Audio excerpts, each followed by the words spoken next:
Bonjour à tous et bienvenue. Dans cette vidéo, je vais partager avec vous un projet super cool et hyper satisfaisant. On va utiliser de l'intelligence artificielle pour créer un joueur invincible dans le jeu d'arcade Pong. Je présume que la plupart d'entre vous connaissez déjà ce jeu, mais pour les autres, Pong est un des tout premiers jeux d'arcade créés par Atari dans les années 70. Les règles du jeu sont simples, deux joueurs de chaque côté d'un terrain ne peuvent se déplacer que sur un axe vertical pour empêcher qu'une balle ne franchisse leur ligne. Alors, comment est-ce que ça va fonctionner? Eh bien, on va commencer par programmer le jeu, puis on va intégrer et entraîner une intelligence artificielle pour contrôler un des joueurs et, espérons-le, dominer le jeu. Comme l'intelligence artificielle en général est une science à se tirer les cheveux, croyez-moi, je vais vous épargner tous les détails et vous résumer les principes de sorte à ce qu'ils soient hyper instinctifs et compréhensibles par n'importe qui. Alors la première chose qu'on va faire, c'est programmer notre propre version du jeu de Pong. Pour commencer, listons les différents éléments que nous devrons intégrer dans notre jeu. On a deux bords, deux joueurs, une balle et une ligne centrale. Ici, j'utilise un logiciel pour dessiner ces objets pixel par pixel. Puis, en Python, je crée une fenêtre sur laquelle je peux placer nos différents objets.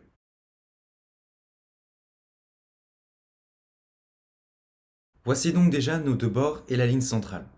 On va aussi positionner un joueur à gauche et un à droite ainsi que la balle au milieu. Tant qu'on y est, on peut aussi ajouter le mouvement de notre joueur de droite. Alors là, je teste et comme vous pouvez le voir, mon joueur se déplace correctement.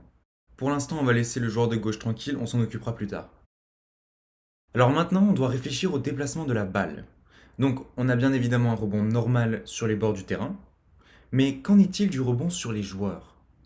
En demandant à des personnes autour de moi, certains pensaient que la balle rebondissait comme sur un mur, avec le même angle d'incidence que de rebond. D'autres, de façon intéressante, pensent que le mouvement du joueur affecte le rebond. Par exemple, si vous vous déplacez vers le haut, la balle va vers le bas, et si vous vous déplacez vers le bas, la balle va vers le haut. Un peu comme ceci. Alors pour être franc, ça a été une vraie révélation pour moi quand j'ai découvert ce qu'il se passait réellement. En effet, après quelques heures de recherche, j'ai découvert que chaque joueur est en fait séparé en plusieurs sections qui renvoient chacune la balle avec un angle spécifique. Donc voici un petit schéma que je vous ai fait, et en réalité, ce qui fait que votre balle rebondit avec un certain angle, c'est le point d'impact sur votre joueur. Ainsi, si vous tapez la balle avec les bords de votre joueur, la balle rebondira avec un angle bien plus grand, ce qui causera une trajectoire plus imprévisible pour votre adversaire. Ça, c'est de la vraie stratégie. Vous allez devenir invincible à ce jeu maintenant que vous connaissez ce petit secret. D'ailleurs, dites-moi en commentaire ce que vous pensiez, ça m'intéresserait beaucoup de savoir. Bon, donc il ne nous manque plus qu'à intégrer les déplacements de la balle, ses rebonds et quelques petites autres choses comme le score. Enfin, on va programmer les déplacements du joueur de gauche pour jouer contre un adversaire.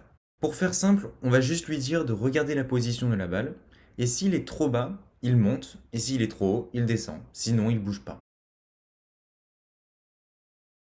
Et voilà, notre jeu fonctionne à merveille, le joueur de gauche suit l'altitude de la balle, et le score fonctionne bien. Maintenant qu'on a notre propre version du jeu de Pong, on peut commencer à intégrer l'intelligence artificielle. Alors avant de se lancer, je vais vous résumer en 30 secondes comment va fonctionner notre intelligence artificielle. Dans la vraie vie, pour dresser un animal, on va lui donner des récompenses comme de la nourriture lorsqu'il obéit ou lorsqu'il fait quelque chose de bien. Ainsi, l'animal va comprendre ce qui lui permet d'obtenir des récompenses et va reproduire ses actions pour en obtenir autant que possible. Eh bien, l'intelligence artificielle qu'on va utiliser ici se base sur la même idée. On va laisser l'intelligence artificielle jouer des parties pour découvrir le jeu et interagir avec son environnement. À chaque fois qu'elle fait quelque chose de bien, comme toucher la balle ou gagner un point, on va lui donner une récompense. Et à chaque fois qu'elle fait quelque chose de mal, comme perdre le point, une punition. Partie après partie, ce joueur va évoluer et modifier sa façon de penser pour jouer les actions qui permettent d'obtenir le maximum de récompenses et le minimum de punitions. Ce champ de l'intelligence artificielle s'appelle le reinforcement learning. Pendant que je vous expliquais tout ça, j'ai intégré les nombreuses lignes qui vont permettre à notre joueur d'apprendre de ses erreurs. Bon, bah ça a l'air bon, on va pouvoir laisser notre intelligence artificielle apprendre à jouer. Alors comme vous pouvez le voir, notre IA à droite commence par jouer complètement aléatoirement. Voici pourquoi. Ce jeu peut vous paraître très simple. Si c'était votre première, vous pourriez sûrement deviner les règles en une ou deux parties et devenir très fort assez rapidement. Mais ça, C'est parce que dans votre vie, vous avez déjà acquis de l'expérience et de l'entraînement. Vous savez ce que c'est qu'une balle.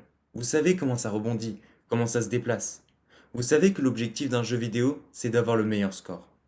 Mais notre IA, c'est comme un nouveau-né. Elle ne sait pas ce que c'est qu'une balle. Elle ne sait pas comment ça se déplace. Elle ne sait pas comment fonctionne les rebonds. Elle ne sait rien. Elle reçoit juste sa position, ainsi que la position et la direction de la balle. Et à partir de ces informations, elle doit déterminer s'il est préférable de monter ou de descendre. Alors ces déplacements assez aléatoires font perdre la majorité des points au joueur. Il comprend donc que ce qu'il fait ne fonctionne pas, et il change. Mais parfois, il va accidentellement gagner un point parce que l'adversaire que nous lui avons programmé fait des erreurs. Ainsi, il va croire qu'il a fait quelque chose de bien, alors que ce n'est pas le cas. En fait, notre IA va apprendre à battre un adversaire pas très fort, parce que juste suivre la balle, c'est pas la meilleure stratégie. Le problème, c'est qu'on veut que notre IA soit invincible. Il faut donc qu'on l'entraîne contre un très bon joueur. Pour résoudre ce problème, je me suis fixé pour objectif de programmer explicitement le meilleur joueur possible pour que notre IA ait en quelque sorte le meilleur des coachs. L'idée générale, c'est que notre joueur puisse prédire l'endroit exact où il pourra taper la balle, sans qu'il ait même besoin de la suivre en montant puis en redescendant s'il y a un rebond.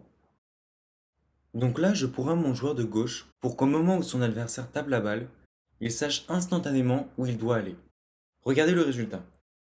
Ce premier clip montre comment notre ancien joueur réagit à une balle qui rebondit beaucoup.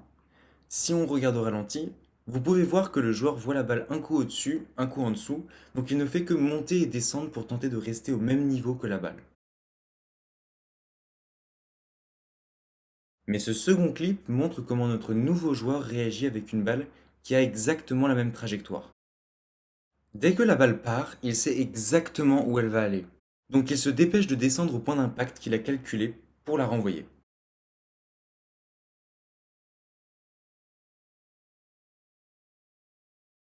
Voici une autre trajectoire pour vous montrer que ça marche à tous les coups.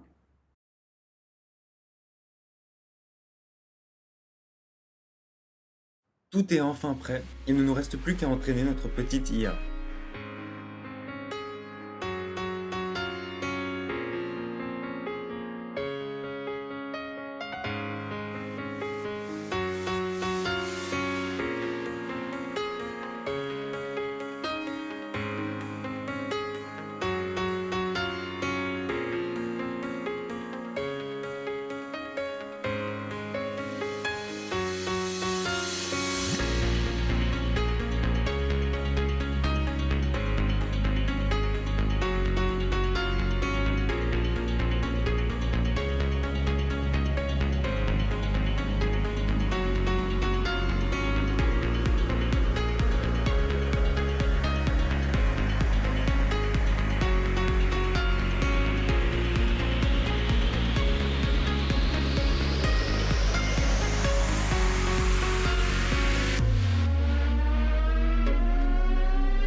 Et voilà, nous voici arrivés à la fin de cette vidéo. Merci d'avoir regardé jusqu'au bout. Avant de nous quitter, n'oubliez pas de liker, de vous abonner et de partager cette vidéo avec vos amis.